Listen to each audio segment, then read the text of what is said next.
With corn prices over $7.50 per bushel, more than double what it was this time in 2020, growers are hoping for a bumper crop as they begin planting around the state. And while a recovering economy is one major factor in the higher prices, the ongoing conflict between Russia and Ukraine is also having a big impact.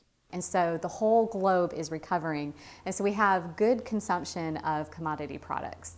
And that's one reason why we're seeing corn prices up. But more recently, the war in Ukraine has caused a jump and I guess more volatility in prices. But Ukraine is the fourth largest exporter of corn in the world.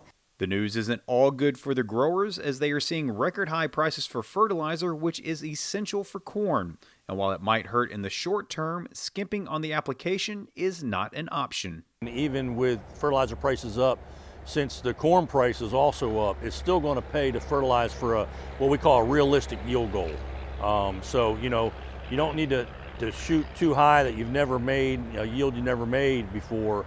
But if you know about what you can make corn-wise, the problem is if you cut back on your fertilizer, you might not make that yield and then you're not going to make your budgets. And there's no doubt that you need good fertilizer to make good yields. Because of that, growers shouldn't expect to see a drop in price anytime soon, as demand is likely to remain high. One of the big drivers for fertilizer, especially the record prices of nitrogen that we're seeing, is that we're seeing it's more of an inelastic demand for nitrogen fertilizer because it's more highly correlated to improving yields in crops.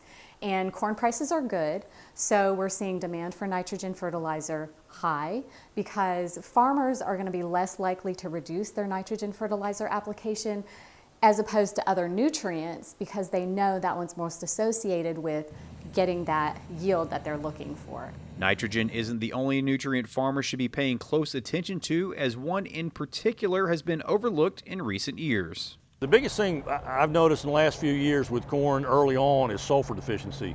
We get a yellow striping. Some people misdiagnose it as magnesium deficiency, but most of the time it's sulfur deficiency. So we do have a recommendation to put 10 pounds of sulfur, and we like to put it out somehow around planting time, either in a pre-plant blend or a starter fertilizer, or even chicken litter has some sulfur in it. With that rise in production cost, it's important for growers to stay up to date with the market in order to minimize their long-term risks. Watching the market and trying to figure out, okay, I'm going to forward price or market some of my crop in incrementally throughout the season as we know it's growing along and along to make sure that we are covering that cost of production. So that's another really effective risk management tool is forward marketing.